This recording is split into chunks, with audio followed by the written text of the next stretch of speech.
Hello students, welcome to the Gyan Tripti college online YouTube channel. आज हम BSc second year के paper first की जो हमारी यूनिट चल रही थी फर्टिलाइजेशन, यानी कि जो क्या था रिप्रोडक्शन इन एंजियोस्पर्म।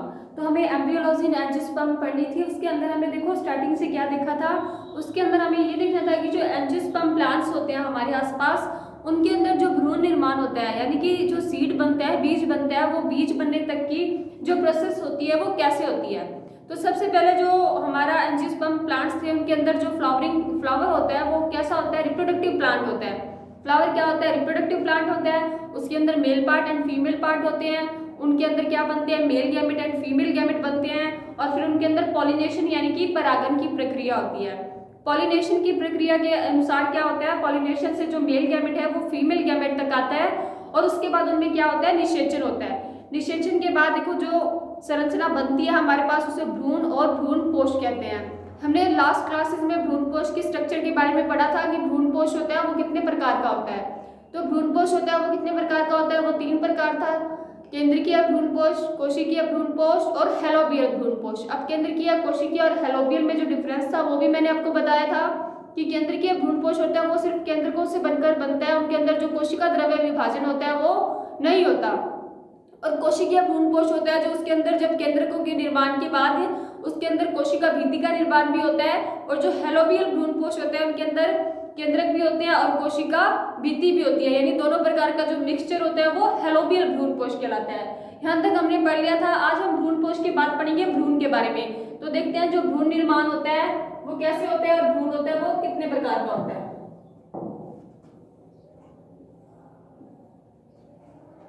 देखो सबसे पहले क्या होता है, नरयुग्मक प्लस मादा युग्मक।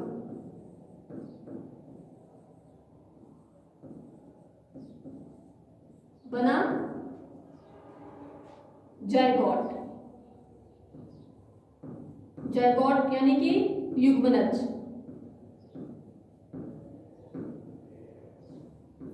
ये दोनों कैसे थे, एन एन, और ये क्या था, 2n। ठीक है। उसके बाद नेक्स्ट स्टेप था हमारे पास नरयुग्मक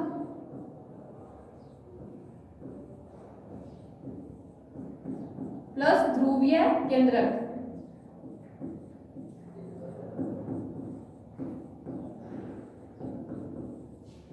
और इससे क्या बना था, इससे बना था हमारे पास भ्रूणपोष।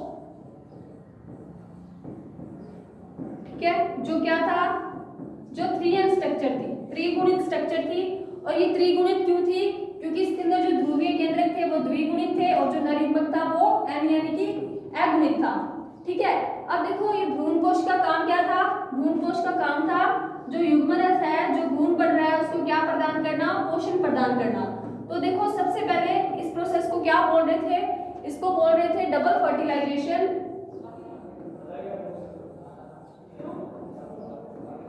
डबल फर्टिलाइजेशन और ट्रिपल फ्यूजन। ट्रिपल फ्यूजन क्यों बोले थे, कि उसमें 3 चीजें आपस में क्या कर रही थी, जुड़ रही थी। ठीक है। अब देखो ये जो डबल फर्टिलाइजेशन की प्रक्रिया है वो कंप्लीट होने के बाद हमारे पास 2 स्ट्रक्चर्स होती हैं। एक तो हमारे पास होता है जायगोट और एक होता है भ्रूणपोष। अब भ्रूणपोष का काम होता है कि जो विकसित हो रहा भ्रूण है, यानी कि जो युग्मनज से क्या बनेगा, भ्रूण बनेगा, उसको पोषण देना। अब देखो इनमें से पहले कौन सी स्ट्रक्चर बनेगी, पहले युग्मनज बनेगा या पहले भ्रूणपोष बनेगा।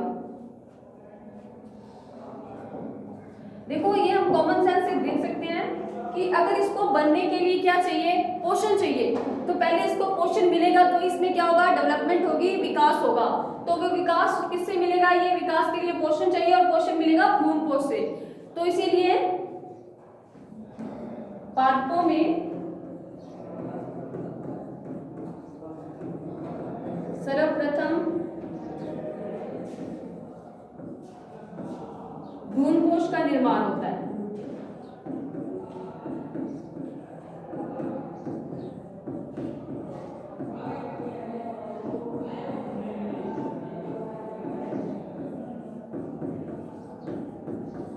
जो विकसित हो रहे भ्रूण को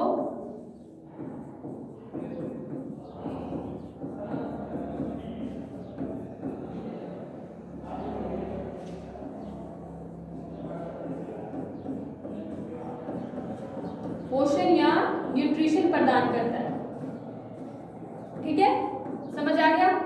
अब देखो पोषण के बाद कि जो पोषण मिल गया जब, ठीक है, अब भ्रूण पोष क्या देने लग गया है, युग्मनज को पोषण देने लग गया है। तो पोषण देने के बाद जो इसके आगे युग्मनज से जो भ्रूण बनेगा, यानी कि जो इसके डेवलपमेंट की प्रक्रिया है, प्रोसेस है, वो कैसे होगी, उसके अंदर क्या होगा, ठीक है, उसको देखते हैं हम। अब हम देखते हैं कि जो स्टार्टिंग में हमारे पास भ्रूण बना है, देखो जो स्टार्टिंग में हमारे पास भ्रूण बनता है उसकी स्ट्रक्चर कुछ इस टाइप की होती है। ये पूरा हमारे पास बीजांड है और ये बीजांड के अंदर दो बनेगी सेल्स। एक सेल होगी यहाँ ऊपर जिसका आकार छोटा होगा और दूसरी सेल नीचे की ओर होगी जिसका आकार बड़ा होगा। इस सेल को बोलेंगे हम आधारीय कोशिका। कौन सी कोशिका? आधारीय कोशिका।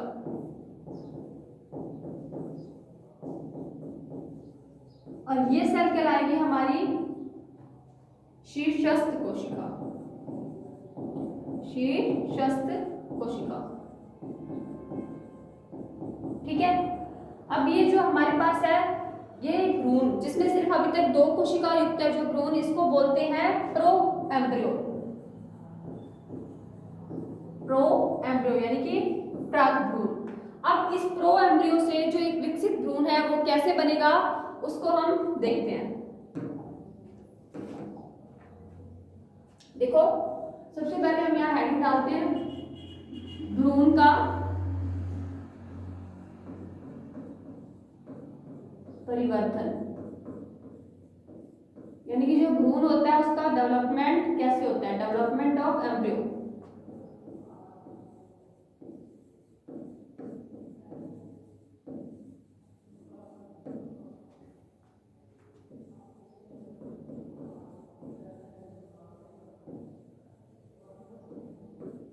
देखो सबसे पहले जो भ्रूण होगा निषेचन के बाद बनेगा वो सिंगल सेल्ड होगा इस टाइप से।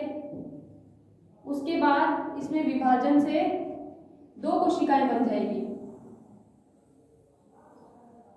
जिनमें से छोटी कोशिका जो ऊपर की ओर स्थित होगी वो कहलाएगी आधारीय कोशिका और नीचे वाली कहलाएगी शीर्षस्थ कोशिका, दैट इज आधारीय कोशिका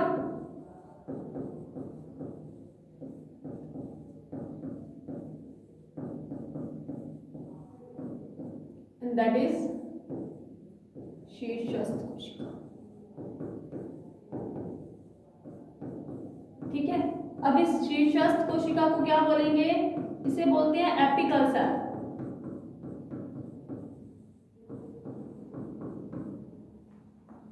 और आधारीय कोशिका को बोलते हैं बेसल सेल। अब इन आधारीय और शीर्षस्थ कोशिका में वापस से क्या होंगे, विभाजन होंगे। कौन से विभाजन होंगे, अनुप्रस्थ विभाजन और अनुदैर्ध्य विभाजन। ठीक है, अब सबसे पहले देखो क्या होगा, जो आधारिक कोशिका है उसमें होगा अनुप्रस्थ विभाजन। कौन सा विभाजन होगा आधारिक कोशिका में, अनुप्रस्थ विभाजन होगा।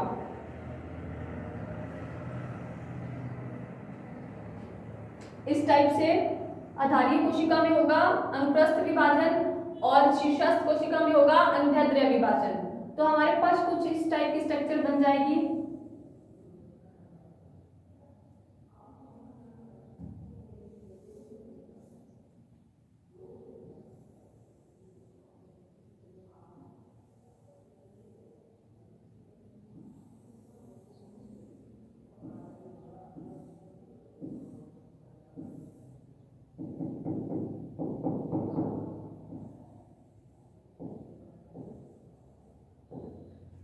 ये तो एक कोशिका में विभाजन होने से इस प्रकार की स्ट्रक्चर बनी और दूसरी कोशिका में इस प्रकार की।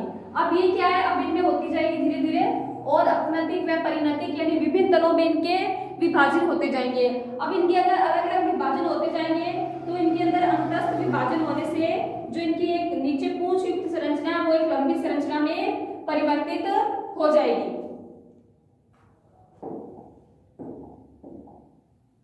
अब देखो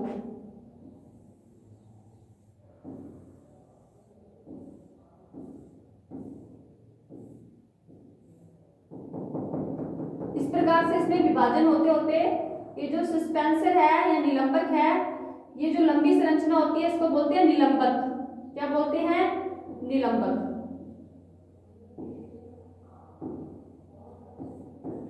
ये संरचना कहलाती है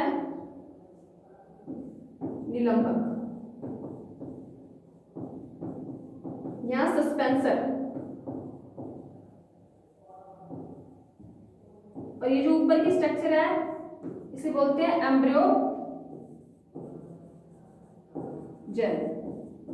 इससे बनते हैं एम्ब्रियो और ये बनती है नीचे वाली संरचना निलंबक कहलाती है। अब इसमें फिर क्या होंगे? विभाजन होंगे। फिर इनमें विभिन्न प्रकार के अनुप्रस्थ विभाजनों और विभिन्न तरह में होने वाले विभाजनों के फलस्वरूप क्या होगा कि जो ये भ्रूण बन रहा है हमारे पास, इसकी शेप में थोड़ा सा परिवर्तन आ जाएगा। अब इसकी जो शेप है वो कैसी हो जाएगी? अब इसकी शेप हो जाएगी हार्ट शेप। कैसी हो जाएगी? Heart shape.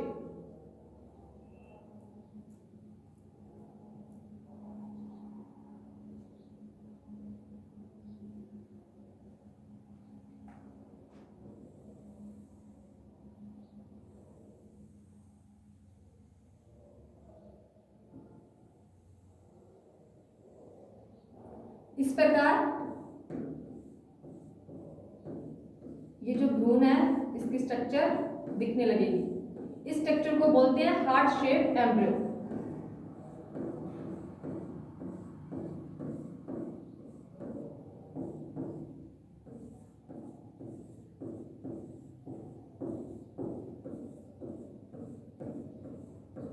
क्या कहेंगे इसे? Heart shape embryo.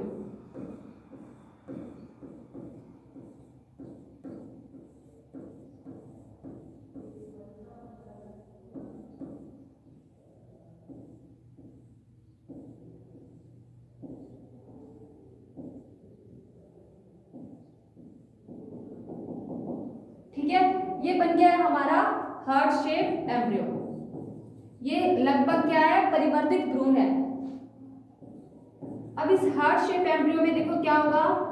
इस हार्ट शेप एम्ब्रियो के अंदर ये जो निलंबक है इसे क्या बोलते हैं? इस भाग को निलंबक बोलते हैं या सस्पेंसर बोलते हैं। ये सस्पेंसर है जो ये निलंबक चला जाएगा किसके अंदर? भ्रूण कोश के अंदर। और इसकी जो ये अगली कोशिका है इसको बोलते हैं चुष्कांक कोशिका। क्या बोलते हैं? चुष्कांक कोशिका। अब ये चुष्कांक कोशिका का काम क्या होता है? देखो, चुष्कांक कोशिका का काम होता है कि जो भ्रूण है इसको क्या करना? इसको पोषण प्रदान करना। और ये पोषण जो प्रदान करता है वो चुष्कांक करता है। ये चुष्कांक किसके अंदर जाके सेट हो जाता है? ये चुष्कांक भ्रूण कोश के अंदर जाके जुड़ जाता है और उससे विभिन्न पोषक पदार्थों को क्या करता है? उनका चूषण करता है और उनको चूषण करके किसको देता है? इस एम्ब्रियो को देता है, जिससे इसको क्या मिलता रहता है? पोषण मिलता रहता है। इस प्रकार चुष्कांक का कार्य विकसित हो रहे भ्रूण को भ्रूण कोश से पोषण प्रदान करना होता है। अब ये दो पार्ट में डिवाइड हो जाता है। एक पार्ट कहलाता है हाइपोफाइसिस या हाइपोबैसल। एक पार्ट कहलाएगा हाइपोबैसल और एक कहलाएगा एपीबैसल। हाइपोबैसल और एपीबैसल से आगे इसके क्या? मूलांकुर और प्रांकुर के भाग बन जाएंगे। तो बीच में दो भाग बन जाएंगे, एक बन जाएगा मूलांकुर, एक बन जाएगा प्रांकुर। मूलांकुर भाग से जो जड़ है वो विकसित हो जाएगी और प्रांकुर भाग से क्या विकसित हो जाएगा? तना। इस प्रकार जो एक एम्ब्रियो है उसके अंदर क्या होता है? डेवलपमेंट या विकास होता है। अब हम देखेंगे जो भ्रूण होते हैं वो कितने प्रकार के होते हैं। देखो, जो एंजियोस्पर्म प्लांट्स है उनको दो पार्ट्स में डिवाइड किया गया है, द्विबीजपत्री और एक बीजपत्री। एक बीजपत्री पादपों में क्या होता है कि जो बीजपत्र है वो सिंगल सेल होता है, यानी कि सिंगल होता है, और जो द्विबीजपत्री पौधे होते हैं उनके बीच में जो बीजपत्र होते हैं वो दो बीजपत्र पाए जाते हैं। ठीक है, अब सबसे पहले हम देखेंगे जो द्विबीजपत्री पादप होते हैं उनके अंदर जो भ्रूण होते हैं वो कितने प्रकार के होते हैं, या भ्रूण जो नॉर्मली होते हैं वो कितने प्रकार के होते हैं।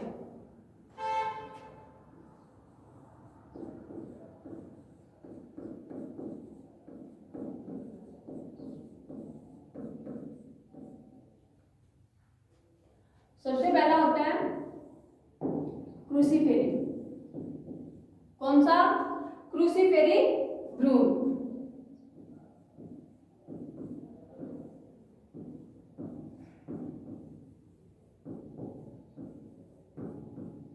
सेकंड होता है हमारे पास क्रूसीफर के बाद एस्टेरॉयड।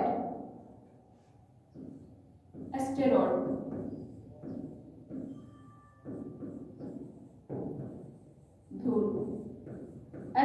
एस्टेरॉयड के बाद हमारे पास आता है थर्ड नंबर पे जो हमारा भ्रूण या एम्ब्रियो आता है, उसे बोलते हैं सोलेनॉइड।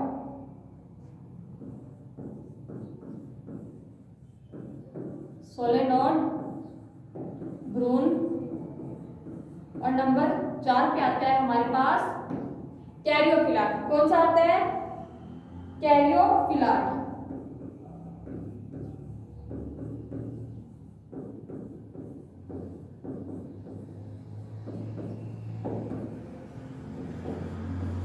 ठीक है। नंबर 5, टोटल जो भ्रूण होते हैं वो 5 प्रकार के होते हैं और हमारा जो लास्ट या 5वां भ्रूण है वो है किनोपोडियड। किनोपोडियड भ्रूण। अब ये भ्रूण है जो इनको किस आधार पे बांटा गया है? देखो इनको बांटा गया है कोशिकाओं के आधार पर। कौन सी कोशिकाओं के? शीर्षस्थ कोशिका और आधारीय कोशिका। हमने पढ़ी थी ना कि जो स्टार्टिंग का भ्रूण होता है, जो प्रो एम्ब्रियो होता है, उनके अंदर 2 प्रकार की कोशिकाएं होती हैं, शीर्षस्थ कोशिका और आधारीय कोशिका। अब ये जो सारे के सारे प्रकार के भ्रूण है, इनको डिवाइडेशन किया गया, इनका डिवाइडेशन किया गया है वो सिर्फ एपिकल और शीर्षस्थ कोशिकाओं के आधार पर ही किया गया है। और वो कैसे किया गया देखते हैं। अब देखो जो स्टार्टिंग के 2 है हमारे पास, इनकी क्रूसिफर और एस्टेरोड। इन दोनों में क्या होता है? इन दोनों में जो शीर्षस्थ कोशिकाएं होती हैं उनके अंदर जो विभाजन होता है वो किस टाइप का होता है? वो अनुदैर्ध्य विभाजन होता है। इन दोनों के अंदर शीर्षस्थ कोशिका में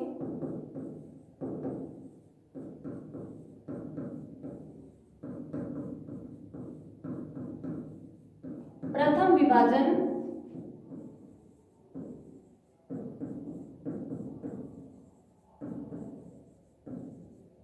अनुदैर्ध्य होता है। अनुदैर्ध्य यानी कि लॉन्गिट्यूडनल।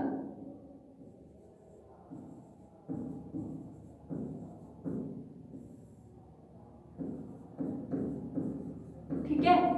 और जो नीचे के हमारे 3 भ्रूण है यानी कि सोलेनॉइड, कैरियोफिलाट और किनोपोडियड, इन तीनों के अंदर क्या होता है? इन तीनों के अंदर शीर्षस्थ कोशिका में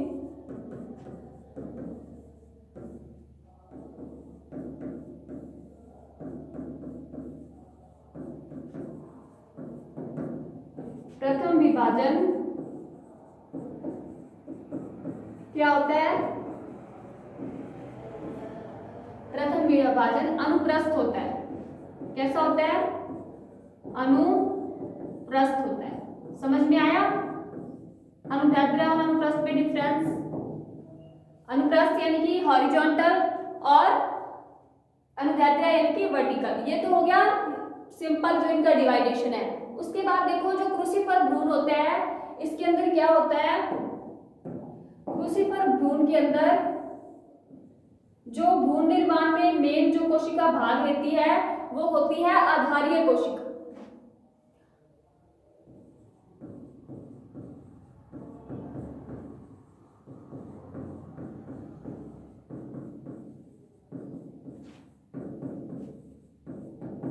आधारीय कोशिका का गौण भूमिका होती है।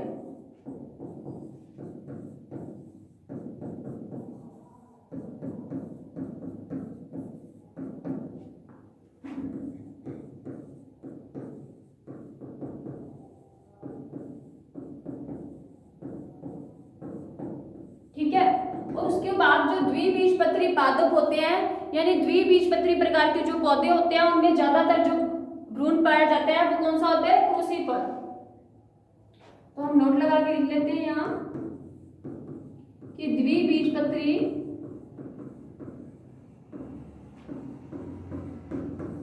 पादपों में क्रूसिफर प्रकार का भ्रूण पाया जाता है, जिसके अंदर क्या होता है? जिसके अंदर प्रथम विभाजन शीर्षस्थ कोशिका में अनुदैर्ध्य होता है। ठीक है। उसके बाद आता है हमारे पास एस्टेरोड भ्रूण और किनोपोडियड प्रकार। अब देखो जो एस्टेरोड और जो किनोपोडियड है यानी कि ये दोनों एस्टेरोड एंड किनोपोडियड, इन दोनों में एक कॉमन चीज है।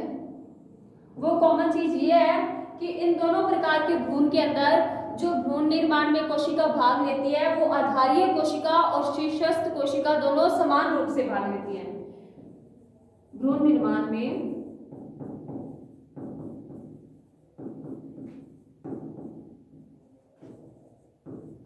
आधारीय कोशिका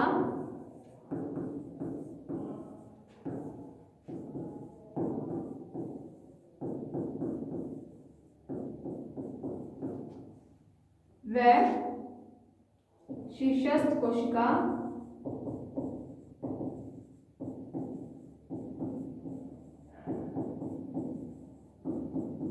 दोनों समान रूप से भाग लेती है।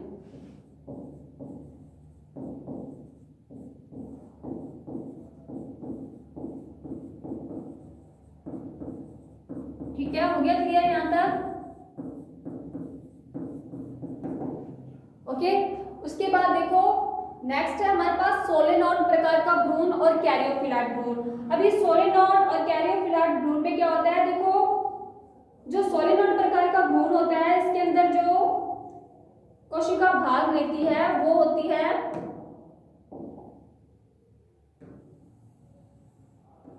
आधारीय कोशिका। आधारीय कोशिका की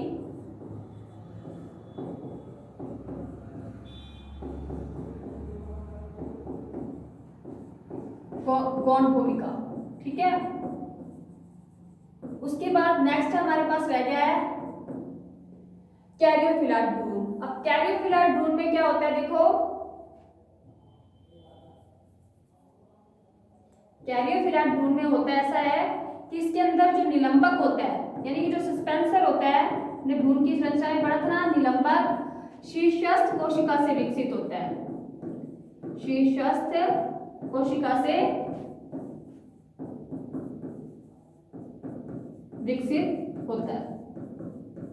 ठीक है, पढ़ लिया आपने। अब आपको इन पांचों के पांचों प्रकार के भ्रूणों में डिफरेंस पता लग गया ना कि क्या क्रूसिफर, एस्टेरोड, सोलेनोड, कैरियोफिलाट और किनोपोडियट भ्रूण में क्या डिफरेंस होते हैं। अब देखो इसके एग्जांपल्स हैं जो कि कौन कौन से संघ में या कौन कौन से फाइलम में कौन कौन सा जो है विभाजन या भ्रूण पाया जाता है, तो उसके आप एग्जांपल किसमें से पढ़ लेना, बुक में। देखो जो क्रूसिफर है, क्रूसिफर का जो फाइलम है यानी कि जो क्रूसिफर भ्रूण है वो किसमें पाया जाता है, वो ज्यादातर द्विबीजपत्री पादपों में पाया जाता है। और ये द्विबीजपत्री पादप कौन कौन से होते हैं, ये होते हैं हमारे रेडनकुलेसी, क्रूसिफेरी आदि। एस्टेरोड पाया जाता है हमारे कंपोस्टी, जो फाइलम के ग्रुप है कंपोस्टी संघ में पाया जाता है एस्टेरोड। और किनोपोडियट पाया जाता है चीनोपोडियम में। और चीनोपोडियम ग्रुप के अंदर ज्यादातर क्या आती है, घासें आती हैं। ठीक है, तो चीनोपोडियम में किनोपोडियडी जो वर्ग भ्रूण है वो पाया जाता है। उसके बाद है इसके अंदर कैरियोफिलाट। कैरियोफिलाट जो पाया जाता है वो पाया जाता है क्रायोफिलेसी में। किसमें, कैरियोफिलेसी में। उसके बाद है हमारे पास कौन सा, सोलेनोड। सोलेनोड पाया जाता है लिनेसी में और सोलेनोसी में। सोलेनोड प्रकार का भ्रूण किसमें पाया जाता है, सोलेनेसी वर्ग में। ठीक है, आई होप कि आपको ये समझ आ गया होगा अच्छे से। उसके बाद एक बात और कि जो हमने भ्रूण की संरचना पढ़ी थी, जो हमने भ्रूण की संरचना पढ़ी है, ये भ्रूण की संरचना का अध्ययन जो किया गया था वो कौन से पादप में किया गया था, वो द्विबीजपत्री पादप कैप्सेला, कैप्सेला, वर्सा, पेस्टोरिस में किया गया था। पेस्टोरिस पादप में किया गया था, कैप्सेला, वर्सा, पेस्टोरिस पादप में। ठीक है, अब कैप्सेला, वर्सा, पेस्टोरिस पादप के अंदर किसका अध्ययन किया गया था कि जो द्विबीजपत्री पादप होते हैं उनके अंदर जो क्रूसिफर टाइप का जो भ्रूण होता है वो बनता कैसे है, उसका निर्माण कैसे होता है, उसका डेवलपमेंट कैसे होता है। तो आज की हमारी क्लास में हमने जो पढ़ा वो था भ्रूण से रिलेटेड कि भ्रूण का विकास कैसे होता है और भ्रूण होता कितने प्रकार का है। ठीक है, और कौन से पादपों में कौन सा भ्रूण पाया जाता है। अब हम इस यूनिट का जो हमारा लास्ट पार्ट रह रहा है वो है बीज और फल निर्माण, कि जो बीज होते हैं और फल होते हैं उनकी संरचना कैसी होती है और उनका निर्माण कैसे होता है और वो कितने प्रकार के होते हैं। तो वो पढ़ेंगे हम हमारी नेक्स्ट क्लास में। तब तक के लिए थैंक यू सो मच।